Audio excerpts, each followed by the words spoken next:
Welcome to Ear Biscuits, I'm Rhett. And I'm Link. This week at the round table of dim lighting, we're gonna get some wisdom because we are going to review some sage advice. Yeah, we asked you what the best advice you've ever received was, and that was because we were asked that question by Stana US, who asked us on Twitter, what is the best advice someone has ever given you with the most impact on your life? And we were like, you know what? That's a good question. We'll answer that. We're gonna try to answer that, but we sent that question back to you and got all the advice that you thought was the most impactful in your entire life. And we're gonna go through and evaluate whether or not it's good advice.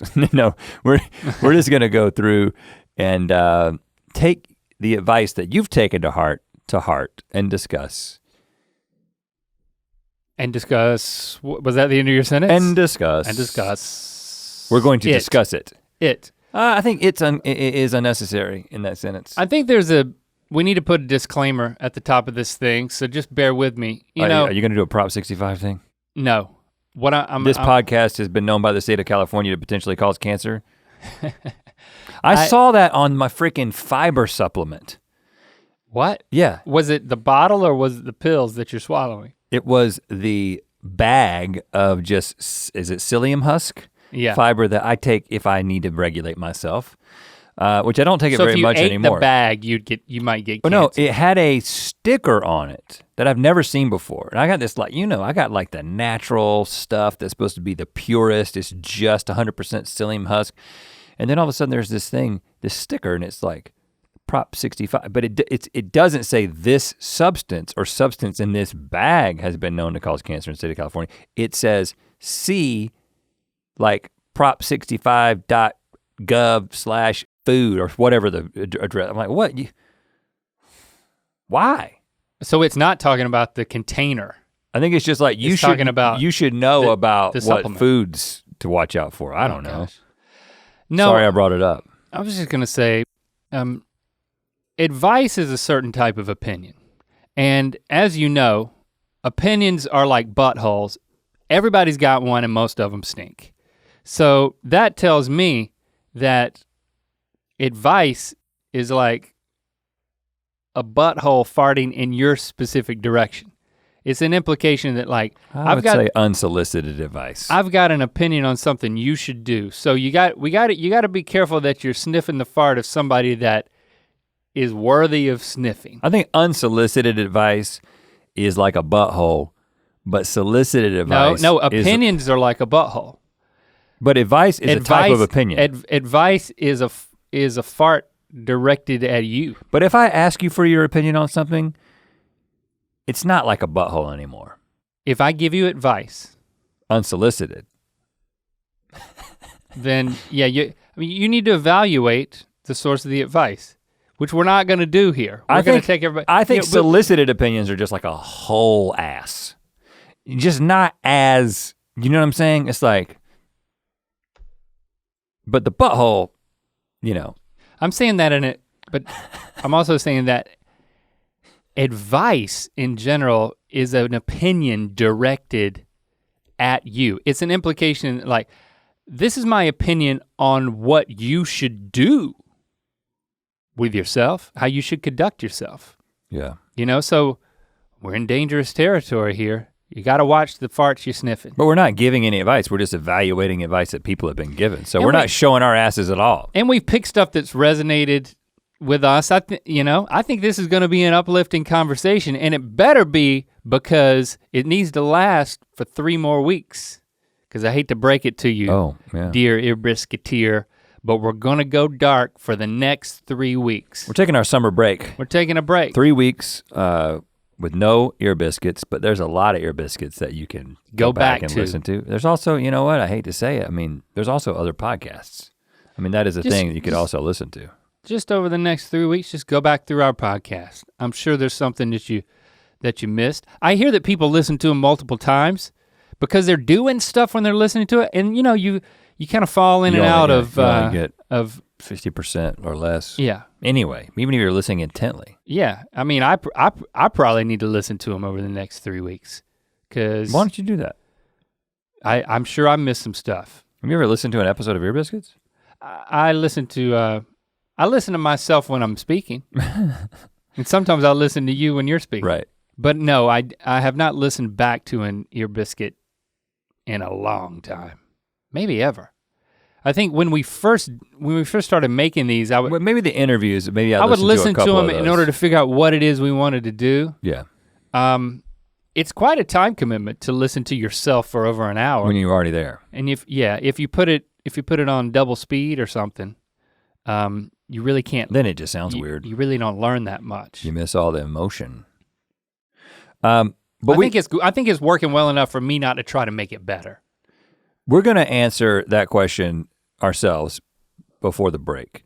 Not before the break that we just talked about, the 3-week break, but like before the break where we do our ad. What are you talking about? We're gonna answer the talk. question. We're gonna answer the question about what our best piece of advice was. When, right now? Yeah. Okay, well then just do it. You talking about a break like we're about to take one. Well, we're gonna take one eventually. Eventually. But not the 3-week break. When you start talking about a break. When I listen back to our podcast, here's the one thing I've learned. Don't talk about a break if you're not gonna take it, because then people think you're about to take it. Yeah. Eventually, we'll take one. You know, we're not about to take a break. Eventually. We're still doing the show. We haven't even gotten started. You talking about taking a break. I have some advice that I have used. I just feel myself saying it, and we say it all the time. It's what you make it. It's what you make it. It's what you make it. And I always say it like that. It's what you make it. Like you're quoting someone. Right. And the thing that's been driving me nuts is not remembering who gave us the advice. But I'll tell you what I do know. I don't know who gave it. Who. It was in the context of a person talking about marriage. It's what you make it. But I've used it in many, many different arenas. You know me and my arena. Just life in general. It's what you make it. It's what you make it. It's up to you. Now, as we will see when we get into some of these other questions, that ain't true. It's not completely up to you, but it's a good, like when you think about a situation that you're entering into, it's like, how do you, and I think the thing the guy was talking about was like, how do you have a good marriage? And it's just like, it's what you make it. I think. Now, because I would have been like, is this something Greg said in college? No, because Greg said, you don't learn, you know what you know, you don't learn anything, when I was getting ready to study for a test. There were clear ulterior motives in that piece of sage wisdom. Which I gotta say, while I have used that conveniently for my own purposes, I do not think it's good advice, because I do actually think you learn things. I think that. I hope I think you learn things. I think there is capacity for learning. I think I've learned some things, yeah. But I think it was. It's what you make it. At one of the fall retreats. Are you sure you're not getting it confused with it's part of it? Like as a Dale Earnhardt quote. That's part of it. When it's like, that's racing. That's what Earnhardt said. I say that a lot too. When he would do stuff that people did, he would drive in a way that he would clang and bang up against the other cars and get a little rowdy and be like, that's racing. I think that's an Earnhardt quote. I don't know. Well, could be a Waltrip quote. I've never watched an entire NASCAR race. You're saying that's racing is the racing version of that's part of it. You're not saying that Dale Earnhardt came up with that's part of it, because I think that a caveman came up with that's part of it. Like I think that as soon as a language was a thing, someone said that's part of it. And that's not really advice, it's just kind of a saying. Right. Life is what you make it. But it's what you make it is advice. Because I feel like advice is. It's implying a state of mind. It's also advice. Focus on what you can control. Is an opportunity to do something, right? Or to not do something, but there is a response that is intended from advice. Every moment of your life you never get back. But I think that it was at that fall retreat. One of those fall retreats that we went to is students involved with Campus Crusade. And it was like the guy who was speaking there, and I think he was doing a talk on marriage. He also talked about genital warts. I mean, that's one of the things that I remember vividly. I wasn't there for that. Were there photos? No, his opening You're getting salvo. this confused with health class, like Coach Bunch teaching you about. I specifically remember it. He told a story about a man who did something like, had promiscuous sex or cheated on his wife or something, and it was just like, and that man got genital warts. And I was like, whoa, we're going here? All right, okay. What does that mean? And then he was like, and that man was me. And it's like, whoa, so you got genital warts. And so I was not there for this. So okay, so you would have remembered that. You would have remembered that. You think and then he was like, and genital warts are what you make them. What? No, and then because the way that they did the fall retreats is if you get the warts, there was always there was a guy. It's what you make it. There was a guy. It was always a guy who spoke the entire weekend, and so his opening talk was genital warts. And I mean, he had us by the genital warts at that point. It was like, whatever this guy says, we don't miss any of the main talks, right? Because he opened with genital warts. And then he went to just talking about relationships and marriage or something. And I kind of swear he said, it's what you make it. It didn't seem revolutionary at the time, and I don't necessarily think that it is revolutionary, but the question was, that has impacted you the most? And I just find myself in situations all the time, and I'm like, it's what you make it. And it has been helpful as a joke, but also as a reality. Because it helps you focus on what you can control in any given situation, as opposed to the parts that you can't. I think we'll come back to that. You know, I think there's some advice. It's not just is the advice good, but it's who is the advice for? You know, it's like the advice that has always resonated with me is, anything worth doing is worth doing right. But that's a bit problematic for a guy like me that gets over-focused on the rightness of things and going about them in the right way. Because you might not do something if you don't think you can do it right. Yeah, there's some fear and trepidation if that rings in my ears too much. And then it's, okay, it's never clear cut. I'd like to believe that it is. It's like, okay, this is perfected. I can move on. So it's, you gotta balance all these things. Nana's what you make it. Nana's version of that was don't half-ass it. Right. Which we've talked about. I've had a hard time, like there's not a lot of mottos that ring in my head that were once just pieces of advice. I remember when we were going on a trip to shoot some videos, a guy told me, a guy who I admire, he said, hey, just remember, it's better to have a good story than a good time. And I was like, I kind of like that because we're trying to make if you're in and I've talked about this before on the show, if you're in a situation and it sucks, you're like, well, at least I can tell a story about it because I have a podcast. Or you have friends or people who will listen. I like telling a good story. So that's always helped give me perspective when I'm going through something crappy. But it's a little bit weird to say it before you're in that situation. Well, especially because I think that being present is actually a better advice. That's not, I understand, if you're going through a difficult time, it's just like better to have a good story than a good time. Like if you're in the middle, like it's one of those crazy I think it's vacations where everything's going wrong. This sucks, but at least like I'll be able to, if I live to tell it, I will tell it. And usually what I say in those situations is, well, this makes a great story. Like I'm in the middle of, I'm up Schitt's Creek without a paddle, but at least it's a good story. And like you said, especially when you have a place to tell the story. But I don't think that if I'm getting ready to like go do something fun, better to have a good story than a good time is good advice, because what about the joy that is available for me in the present? Yeah, I don't think it was great advice in that sense, but I still really like it. Well, what about remember who you are? Like parents send their kids out into something that they're gonna do, and they come to the front door and they're like, hey, remember who you are. Have you ever said that to one of your children? Sometimes I'd be like, remember, you're Neil. And what is that supposed to communicate?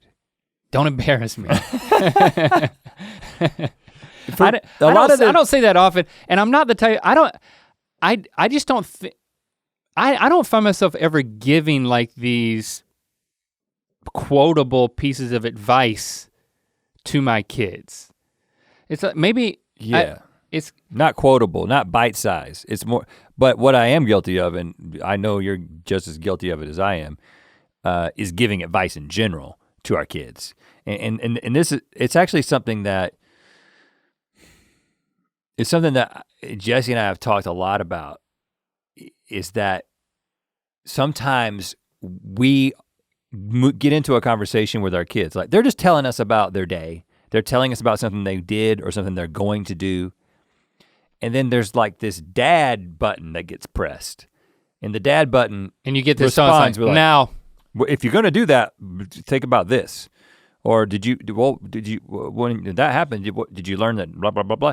It's like, unsolicited. If you've got a friend who talks like that, like every single time they tell you something, you tell them something, they give you advice about it. It's like, that's not. What do you think I am, a screw up? I'm telling you this so that we can connect, because I thought you might find it interesting, because you might be able to add something to it, or you might be able to respond to it with a perspective, but not to then tell me what I should have done differently or what I should have kept in mind. And I do that with my kids too often. I find when my kids talk about their friends, like things that are happening with their friends, I'm apparently filtering the conversation through an analysis of, do I approve of their friends? Do I, because your friends are so powerful. There's probably a piece of advice in there. You are who you hang out with. Or there's probably a catchier version of that. But I think that I filter things through that platitude. So then when they're just talking about their day or something that happened, I'm like, well, if you're that type of person is not, if they do that, then that's not really a true friend. A true friend is someone who blah, blah, blah, blah, blah. I end up analyzing and trying to protect. But I guess you want to get to a point where they're actually, it's solicited advice. Our kids are asking, hey, I'm in this situation, or this person said this to me. I don't know how to respond, or Well, and if they don't do that, I think that and I don't have this perfected. I don't even have it like remedially understood. But the thing that I'm trying to do now is ask questions in a way that's not like a detective, not like a leading question. So I seem like I'm manipulating, but it's like, okay, I'm having this conversation. There is something that I feel like I need to communicate about this, because I still do have advice. I have been around longer. I have a perspective on this. And I think I've got a little wisdom about this. And our kids left to their own devices don't ask for advices. Right. And so then I'll ask a question. I mean, my kids are smart enough to know that what I'm getting at, but at least it doesn't come across like, well, did you know? Here is the thing that I'm going to tell you. But it's more like, have you thought about this? Or how are you feeling about that? And at least it gets them talking, and maybe you get someplace where they come to a conclusion. I don't know, it's tough being a dad. But you know what? We don't have to come up with all the advice. We've got some great advice from people. We're gonna start going through it. But first, we're just gonna gently advise you to check out mythical.com.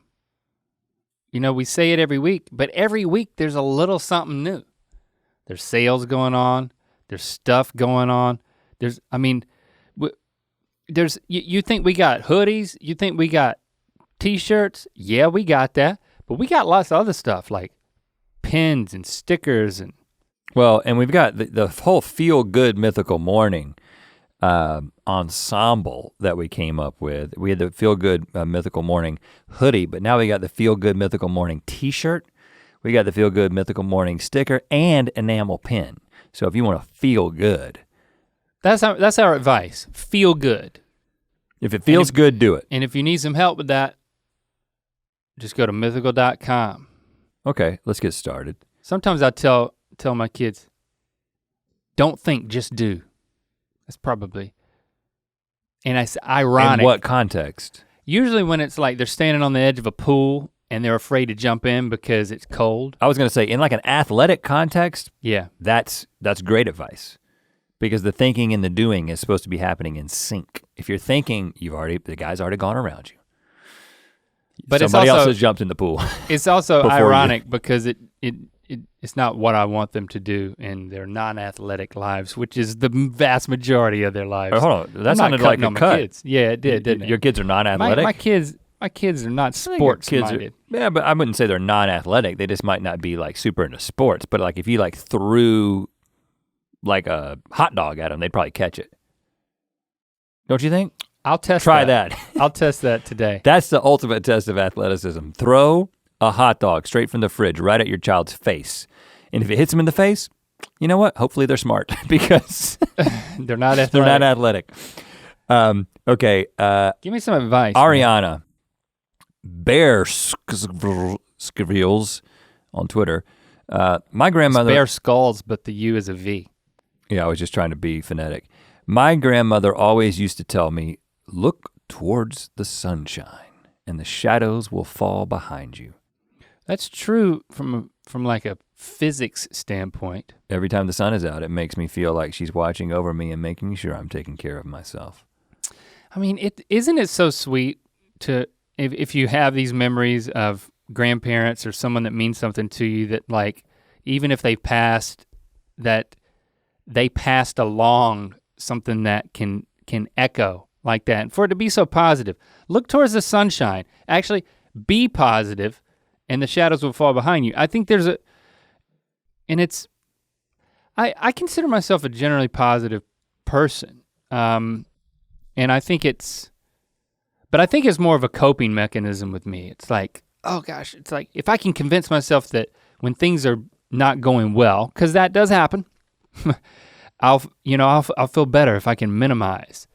But I've met some people that seem more like genuinely positive people. They have like a gift for it. They can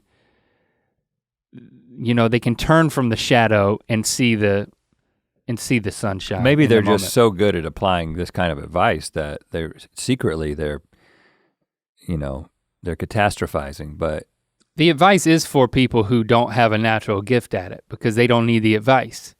So, and it does involve, you can make a choice in any situation what you're going to focus on and how you're gonna see it, how you're gonna process it.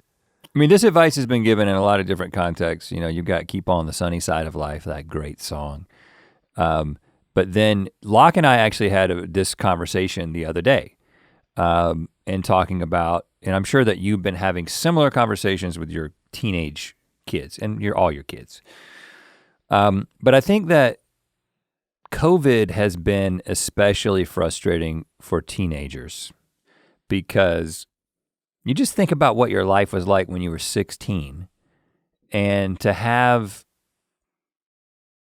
all these restrictions put on. You have so much life to where live. You can go. Like, yeah, you haven't lived most of it. Right, and you're like, it's frustrating. The summer of my 16th year is, what? I gotta wear masks if I wanna be around my friends and probably be outside with them, and like, I have to ask them questions about where they've been and where their families have been. And it's like, this is incredibly frustrating, especially considering the fact that if a teenager gets the coronavirus, I mean, the chances of it being even them even knowing they've got it is pretty small, right? It's like, this is not gonna affect them personally, so it's this almost completely like selfless thing that they have to do.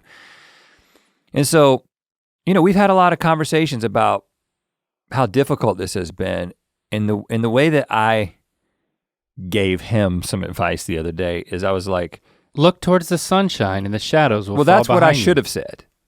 But what I said is like, I mean, this is not as good of advice as this because it's not as simple, but I was like, you're going through something right now and I can write a story about it. I can write two different scripts, right? And one script is that this is really difficult and really restrictive and your parents are taking this too seriously and all the negative things that you can see.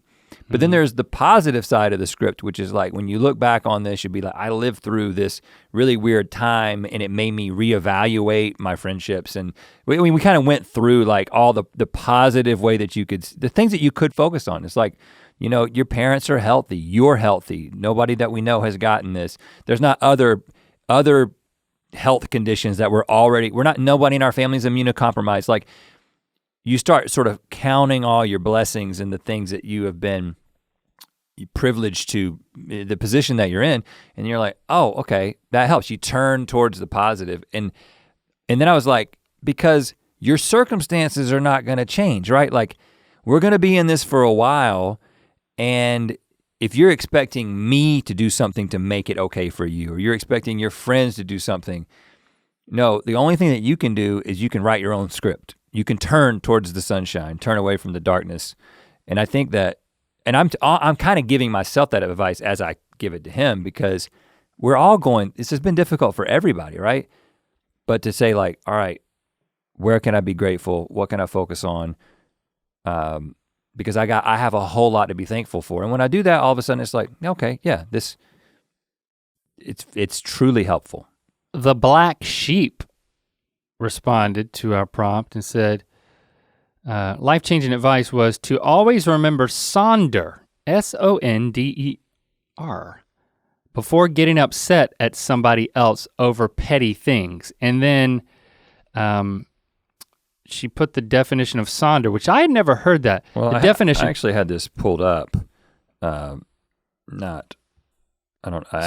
is now it is a company that is like Airbnb, but people never live in the homes. But it makes but it's like a curated hotel and a home experience that no one ever lived in. That ain't what we're talking about. Right, because it was a term coined in 2012 by John Koning, whose project, The Dictionary of Obscure Sorrows, aims to come up with new words for emotions that currently lack words. And this one is inspired by German sonder, which means special, and French sonder, which means to probe. And his definition is the profound feeling of realizing that everyone, including strangers passed in the street, has a life as complex as one's own, which they are constantly living despite one's personal lack of awareness of it. So, and go back to the definition she posted. It's a little more succinct. Sonder, noun, the realization that each random passerby is living a life as vivid and complex as your own. And I love this. I want to remember this word. I'm gonna say it 3 times. Sonder, sonder, sonder. I've got it. I'm doubtful, but behind every face, there's a story. Look over sonder. And that is something that we've talked about. You know, when you interact with people, you never know what's going on in their life. I tend to immediately think about seeing strangers get angry, like on the internet, like a road rage situation. Okay, well, we can talk about the internet too, but yes, when you see somebody or you read their comment or whatever, it's tough not to just react to how it impacts you or how it strikes you, even if it's just a passerby that is not impacting you at all. But it's a good exercise to say, man, there's a story being lived out there. That person's going through something. And when somebody does something that's like a head scratcher or like worse, like that person is lashing out in anger, to stop and sonderize it, say, you know what? I've been really angry before, and sometimes it's not justified, but there were other things going on in my life that I knew about or couldn't put my finger on. It's like just to have a little pause for compassion. And also when you are about to get angry at someone for something, right? When they say or do something unintentionally, intentionally, or otherwise, when you think, oh, it's just empathy, right? It's putting yourself in somebody else's shoes and just understanding that, yeah, and they also are worried about the way that they look and they sound to the same degree that you are, right? Everyone's obsessed with themselves. I know that I'm gonna make mistakes in life. I'm gonna wrong people. I'm gonna be, I'm gonna place my needs above other people. I'm gonna do things that I regret and that I'm sorry for. And I'm gonna do things that are also misinterpreted and can be misinterpreted a lot worse than they actually were. And I want people to give me the benefit of the doubt when entering into a situation and a dialogue with me about whatever mistake I made or potentially made, you know, it goes a long way for people to believe the best. It's like, I don't know if you meant this when you said it, but it struck me in this way. Mm-hmm. Or it seems like you said this, I don't know if that's what you intended. Is an example of opening a conversation. It's not like, that is the worst thing, like that's stupid, or that's ignorant, or it could just be a mistake or a misunderstanding. Now, believing the best, in some situations, I think the best that you can believe is still pretty bad in a certain situation. Of course. There are people who do bad things. Like I said, people should be held accountable. They do it on purpose. This is not about excusing anyone's behavior. But in general, believing the best in people and applying that filter whenever I find myself getting up in arms, you know, that saying implies that like you want to attack, right? So, and I think we get to that with another piece of advice, so maybe I'll leave it at that, but I do wanna just remember sonder, and I think it's a good, for some reason I because I don't live in New York and we visit New York City, okay, like I always think of that environment because you're like walking around and you're seeing so many faces. That's what I picture with sonder, is that like I'm on a street corner, I'm always overwhelmed when I go back in a good way. It's like, wow, look at all these people just moving with these the traffic lights. Or even when you get on behind every set of eyes, there's a story. And just, you know, there's something in that kind of makes me swell up with like pride to be a human. That's like, look, there's a vivid experience there that I know nothing about. Yeah, I think about that when I'm on elevators with people sometimes. It's a fun practice. I think it's a good habit to cultivate. And then I don't talk to them. I don't say anything. Yeah, I mean, it could be problematic being the elevator talker, but it is a good habit. I think it puts you in your place to like, when you see somebody say, I wonder what their story is. And then it might be fun just to make something up just in your own mind, but as long as you don't convince yourself that's them and then say, I can't believe that you left the gate open on the tiger cage at the zoo. That's one of my favorite things about that Duplass Brothers book. Oh yeah. Is how they will sit in an airport next to each other and they'll see somebody or a couple and they begin basically saying who they are. Writing a screenplay. Let's get to another one, sonder. Miranda Lemke, Mythical Imke. Always check air and fluid in your vehicle before going on a long trip. My dad, when I was learning how to drive, told me that. Oh yeah, I love this. Yeah, like my father-in-law, every time when Christy and I were dating when we were first married and we would visit, like I would, after him being like, hey, nice to see you, and greeting, one of the first things he would do, I would look back over my shoulder if we were bringing in like our luggage, and he'd have the hood popped on the car. That just arrived? That just arrived. Well, you couldn't do that because it'd be hot, it'd be too hot. You can't check the oil when it's hot. But I do remember finding him very early on, and he would have popped the hood and he's checking the oil. And a lot of times he'd be like, Christy, you haven't been checking the oil in the car. The oil is low.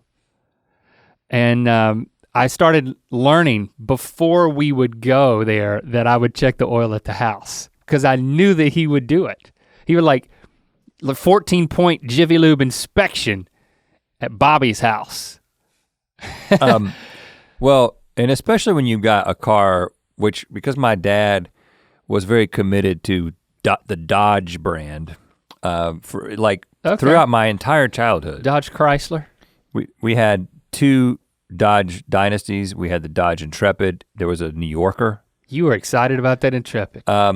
But every single one of these cars, without fail, first of all, if you got a Dodge, the transmission's going out at 100,000 miles or earlier, but it's not making it past that. And then the second thing is, it starts burning oil at some point. Like it burns oil to the point that you have to keep oil in your car. A quart. And so I remember in college driving that Intrepid and just checking the oil and filling it up. Like gas. Yeah, it's like you got your gas and then you got your oil. You gotta take care of both of them. But it isn't as big of an issue anymore, I don't think. Well, the light, I mean, you get a more modern car and it's got more lights that tell you stuff and they blink and like, I gotta put washer fluid in my car. It's bugging me about that. Oh, that's good. I mean, better to be bugged than to be on the side of the road without washer fluid. Wipe off the bugs. But the thing that I have developed a habit of whenever I go to get in my car, I always look at the tires. I think one time I realized I'd been driving and like one of my tires was really flat many years ago and it kind of burned me. Well, it's always a habit. Cars tell you that now too. Yeah, they do, yeah, if you get a fancy one. But it's always nice to just, before you get in your vehicle, just walk around it once. Give it the old, it's a rental. The rental car walk around. Look at those tires, make sure there's nothing dragging. I found a screw in my tire the other day doing this. Yeah, and that's a preemptive catch. You can drive to the place and have them plug it. They plugged it up. Good old Shell, the velvet hook.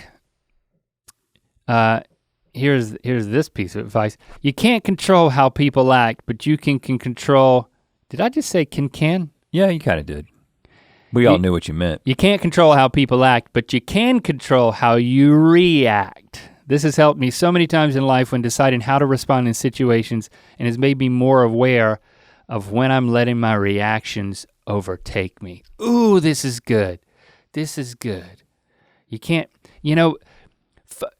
control is such a big part of my psyche that I'm aware of this. This type of advice is just great for me. It's like, I find when I'm really anxious, it's because I want something to be a certain way, but I feel powerless. And if I can just parse between what I can actually impact and what I have no control over, it really does help me. Oh, Link, you're talking about the prayer for serenity that many of you already know. Yeah, give it. God grant me the serenity to accept. Can you sing it?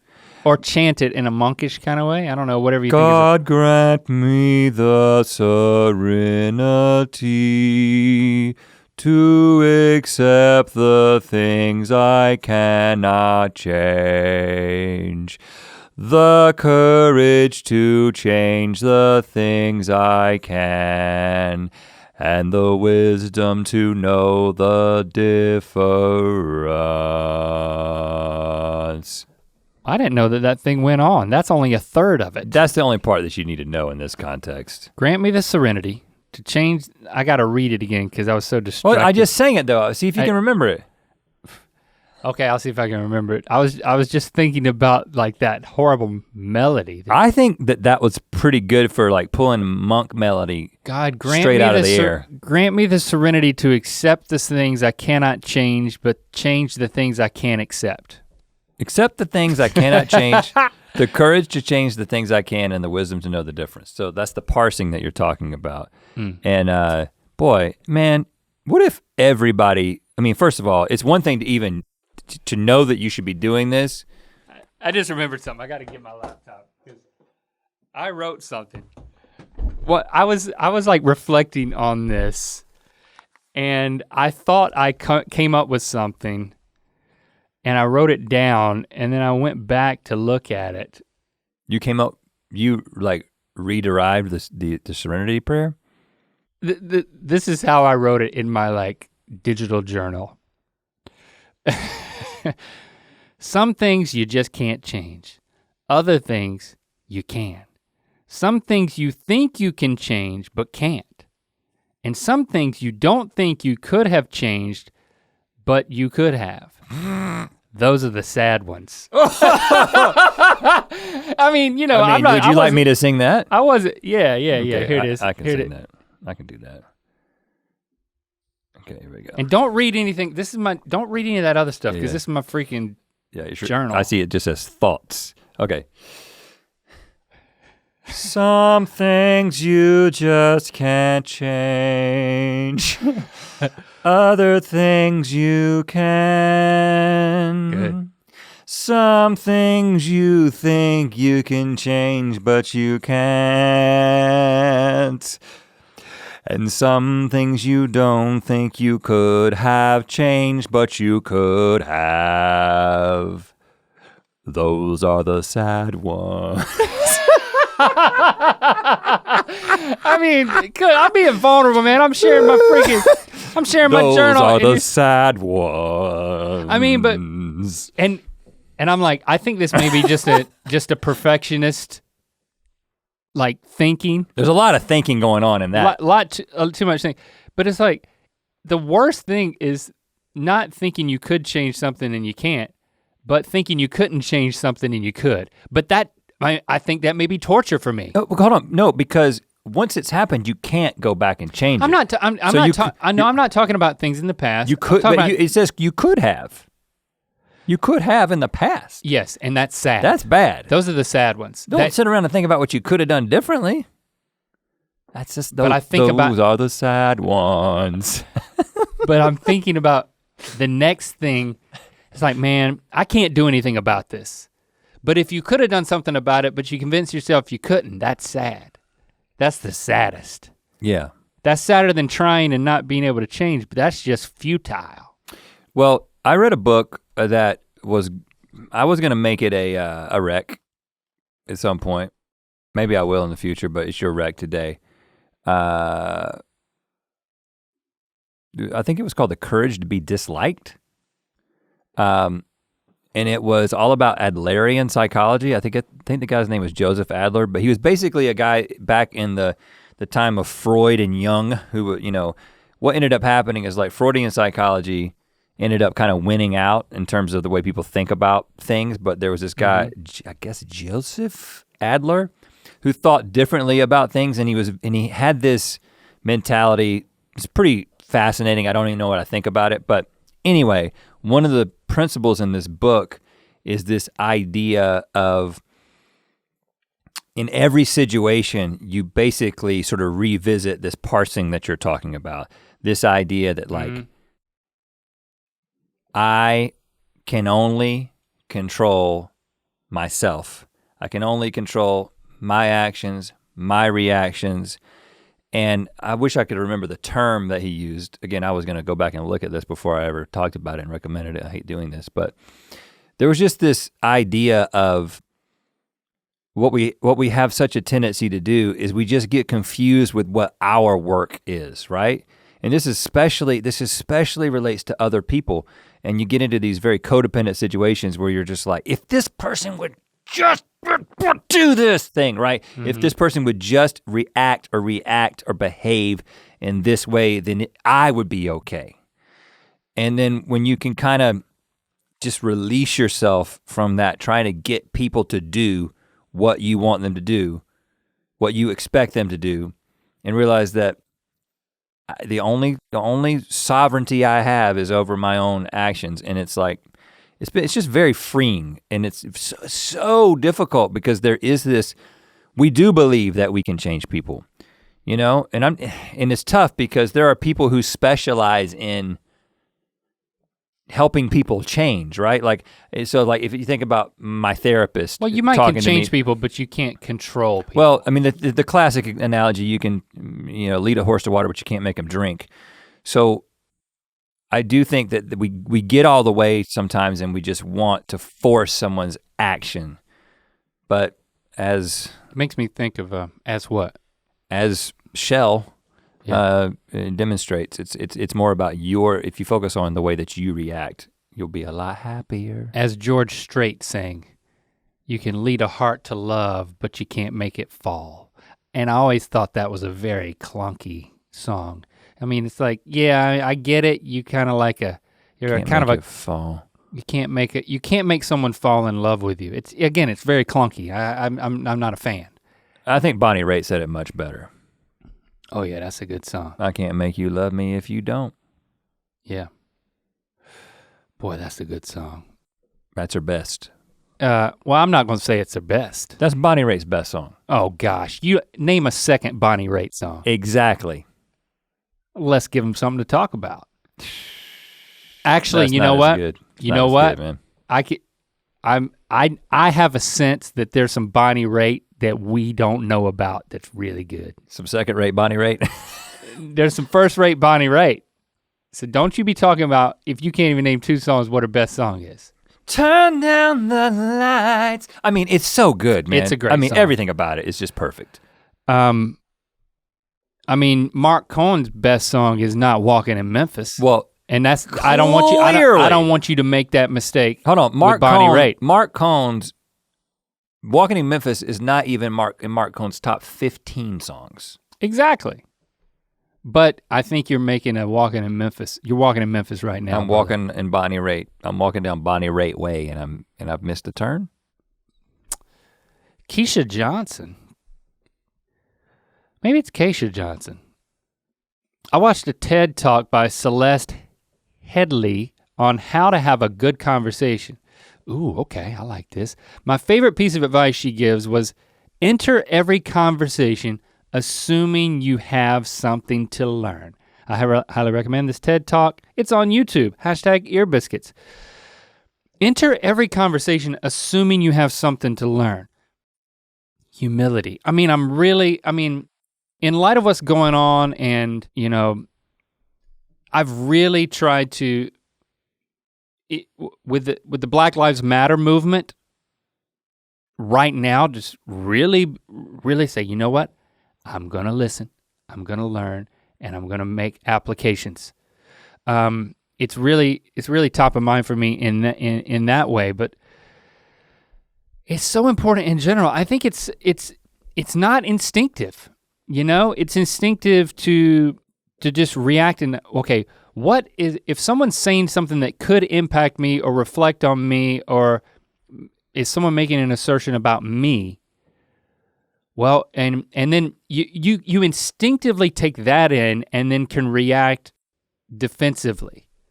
It's hard to walk a mile in someone else's shoes. It takes practice to have that kind of mindset, to step out of yourself and how this, whatever it is, whatever issue impacts me, and saying, okay, what is this person really saying? What can I learn in this conversation?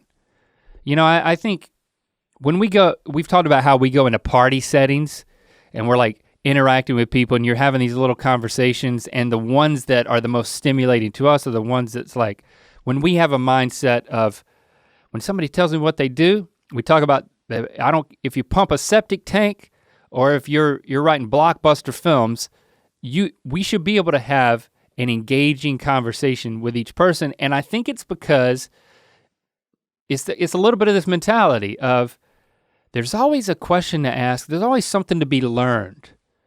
It's like anybody can say, I'm a so-and-so, or I do this on Reddit, ask me anything. And underneath you will find rewarding conversations when people have that mindset. It's rewarding for everybody. People feel valued, they feel heard, and you can learn something. You can learn something from a total asshole. Well, I do think that this is so applicable. And we're just in the latest sort of polarizing national issue, right? This has been going on for a long time now. And the dream of the internet connecting people resulted in the internet dividing people, because now there's this democratization of information and people have like separated into these information bubbles, and you only talk with people who agree with you. And then when you do get into these occasions where you have a conversation with someone that you disagree with, the goal is not to find the truth between your two perspectives. The goal is to entrench yourself and defend your position at all costs. And I'm guilty of it. This is, like you said, it's kind of human nature. I'm thinking about, I don't know exactly how this relates, but this made me think of this quote from Fight Club, because I just watched Fight Club recently with Locke. Rule number 1. Don't talk about Fight Club. Rule number 2. Don't talk about Fight Club. Rule number 3. It's something about, if you're new here, you have to fight. If you're first time, I think rule number 4 is if you're first time you have to fight. I think rule number 3 is the fighting goes until one person stops it, or something like that. I think there's only 4, I don't know how many rules there are. That wasn't where I was gonna go, but the thing that realize, and this is true of David Fincher movies in general, I actually kind of regretted not putting Fight Club on my top 10 list after watching it. I don't know if it would have made the top 10, but you just forget how many good lines are in his movies. It's a very, I mean, just disclaimer, it's a very visceral and violent movie. It could be very disturbing for certain people. Yeah. But it's not for everyone. One of the things that Brad Pitt's character says in the movie is, you know, when you're dying, people really, really listen to you instead of just waiting for their turn to talk. And I'm not really talking about the dying part, but talking about just the default of humans, which is, and I'm super guilty of this, just waiting for my turn to talk, right? You're like, oh, I got something. And it's one thing for it to just happen in the context of a friendship or like people hanging out, where it's just like, oh, now we're telling poop yourself stories. All right, I got mine. Yeah. And those are fun. Those stories are fun, but also that kind of conversation can be fun. But I think especially when you're talking about something that you have a disagreement about, not like there's a concept that I heard somebody describe one time. You know, you've got what typically happens online, which is the straw man, which is, you know, you mischaracterize someone's argument and you make it you distill it down to something that you can easily burn down, take out. Yeah. But there's the opposite of that. I think it's called Iron Manning. I don't know, something like that. Okay. But it's like, I'm going to understand and be able to state your position in the most defensible way I can think of, right? I'm gonna give you the benefit of the doubt. I'm gonna try to capture the essence of what you're saying in a way that you can agree with. So that then when I disagree with it, you can hear my disagreement because you know you've been heard. Yeah, but also there's just something about like, just making yourself willing to go through the process of being like, okay, before I just go into my talking points and break out my ideology, I am going to understand and be able to say things like, so you're saying, if I'm hearing you correctly, you're saying this, this, and this. And if they say, no, that's not what I'm saying, keep listening. And then if you can finally get to, you're saying this, this, and this. Yes, even if you disagree, there's progress that's been made. There's some kind of common ground because you've at least agreed to have a rational conversation about something, you know? Yeah. And that's just such a difficult thing to do. Yeah, I mean, I quoted George Strait, now I'll quote Clint Black. Put yourself in my shoes, walk a mile for me.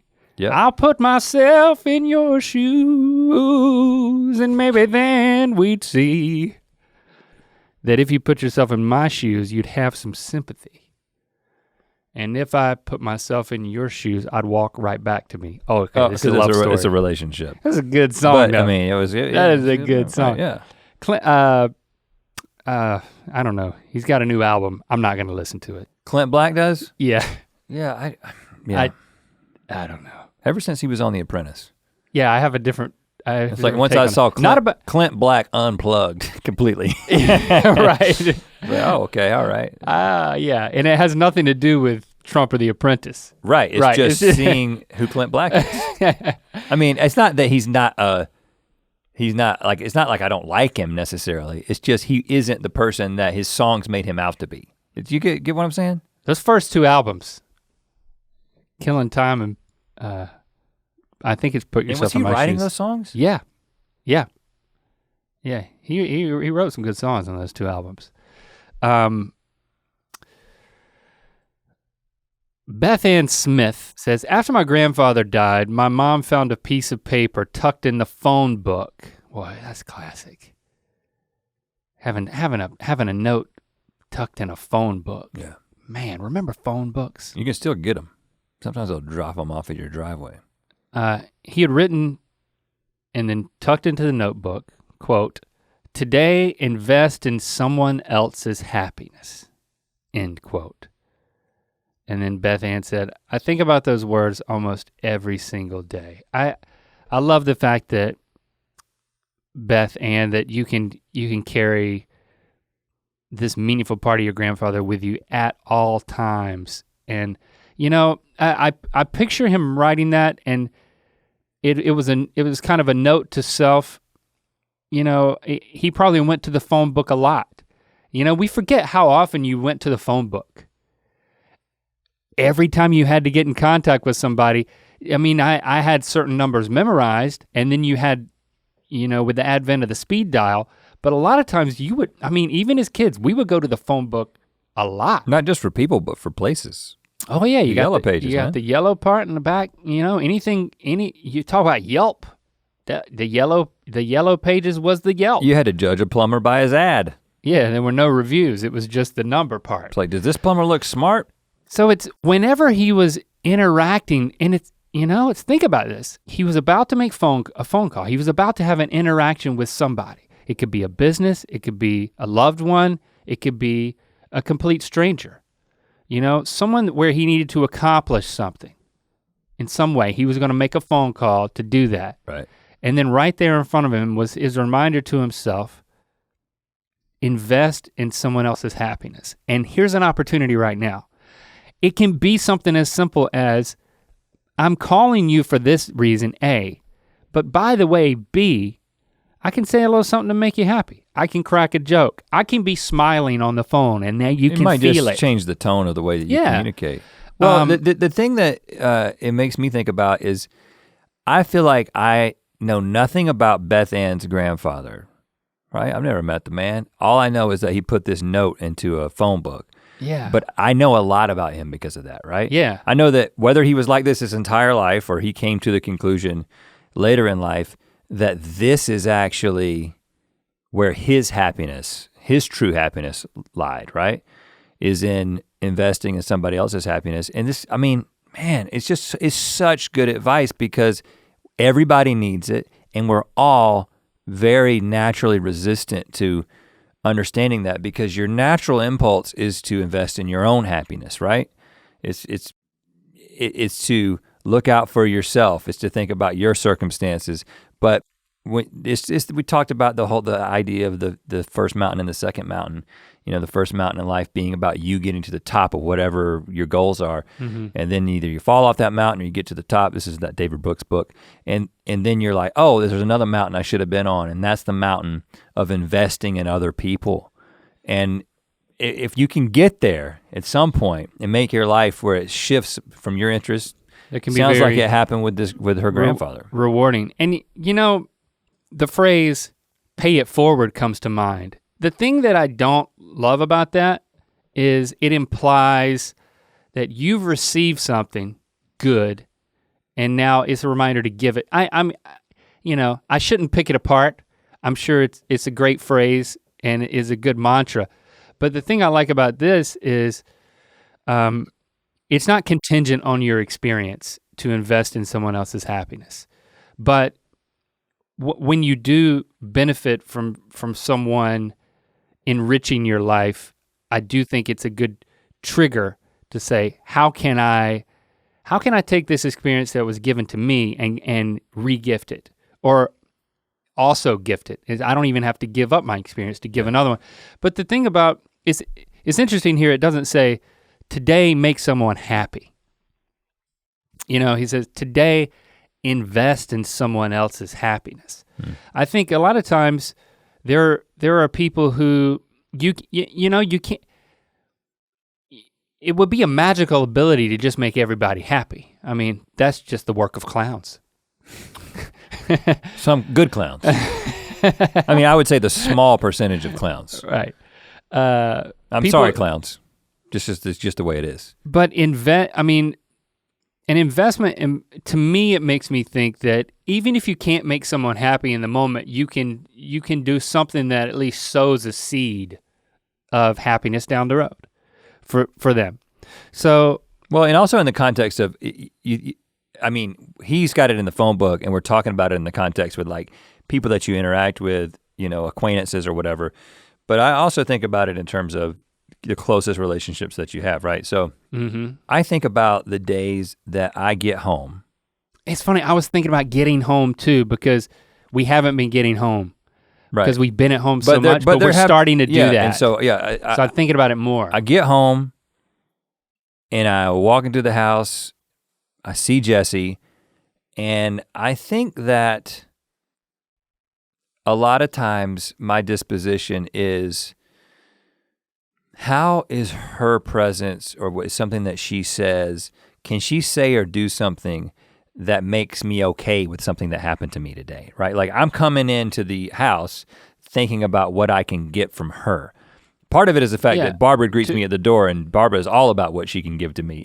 To invest, you're willing to receive an investment in your happiness. But if I went in and my mentality was, regardless of how bad my day was, I'm going in with the mindset of like, invest in her happiness. And again, you can actually do it for selfish reasons. I mean, just to be completely transparent, like if you're like, because ultimately the weird thing about this is you kind of go full circle and it's just like, this will make you happier. I think that's the beauty of it. I don't think that's not the motivation. I'm just saying, but the net result is if you go in with that, surprise, surprise, you will end up being happier ultimately. Yeah, and I think because we are getting out more than our families are, we're in here connecting, having this conversation. This is an investment in our happiness, right? Mm-hmm. We're getting built up in a way that like they're not leaving the house as much as we are. So when we go back to our families, it's like, hey, I'm bringing an energy that is hard to just create when you're at home all the time. Yeah. So starting to have more of that mentality, I think is helpful. Boy, all of this, I thank you for sharing all this advice. Yeah, there's more that we could talk about. Maybe we'll talk about it another time. And these farts are really smelling good. Yeah, see I just don't like the analogy. I'm gonna make a recommendation because Rec baby 1, 2, 3, it's that time. It's the end of the episode. I wanna recommend that you listen to Strange Fruit by Billie Holiday. I didn't know about this song. In 1999, Time called this song, Time magazine said Strange Fruit was the best song of the century. They named it that at the turn of the century. It was recorded by Billie Holiday in 1939. It was written by Abel Meeropol 2 years earlier. It protests the lynching of Black Americans with lyrics that compare the victims to the fruit of trees. If you want to read about all this, just go to the Wikipedia. That's where I'm getting this information. But it's a powerful song in this time. It puts yourself in the shoes of someone looking at a photograph of a lynching that happened in Indiana on August 7th, 1930. I mean, upwards of 5,000 Black Americans died as a result of lynching. And there are photographs of there are postcards of people celebrating and having picnics in the presence of Black people being hung from trees. Mm-hmm. As if it's like, look at the great thing that we did. It's absolutely horrifying. But through this song, I mean, it turned out to be Billie Holiday's most popular song, and it was sold over 1 million records. And it was a huge risk in her career. Of course, she was advised not to do it. She was very regulated in the way she could do it. She had to be let out of her recording contract to record this song as an exception. And then it became her most popular song. It's extremely moving. Again, it's another way to stare into the face of this the horror of racism and deal with it. Well, it's kind of a small example of what I see so often online when anybody who's an artist of any kind entertainer says anything with conviction that might be interpreted as political, there's this shut up and sing, shut up and dance, shut up and do whatever it is that you do. Mm-hmm. And I love it when an artist takes that and actually turns it back on the people who say that, and through their art does something that paints the picture in a stark and sort of heart-wrenching way. Yeah, I mean, this is on the playlist that Britt and I created. If you don't know, give or take every week on Saturday night we do a listening party for each other that's different themes, and we did a theme of songs for change. This is on that playlist, so you can go to my Instagram and click on the IGTV tab and see all of those episodes, but specifically this one. Go to my Spotify. I got all the songs for, I didn't mean, that's your laptop, I didn't mean to close it. No, I'll be okay. Go to my spot, you don't need it? There you go, it's gone. I got all types of playlists. Now you're shouting out your Spotify. Yeah, you can't get on me about shouting out. I haven't shouted out my stuff in a long time. I only did it so that you would say that.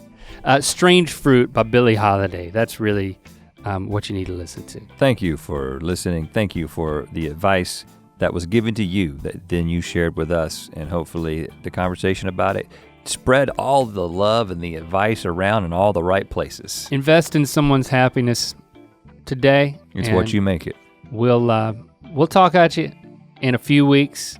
Enjoy the break from us, but don't forget about us. Hashtag Ear Biscuits. To watch more Ear Biscuits, click on the playlist on the right. To watch the previous episode of Ear Biscuits, click on the playlist to the left. And don't forget to click on the circular icon to subscribe. If you prefer to listen to this podcast, it's available on all your favorite podcast platforms. Thanks for being your mythical best.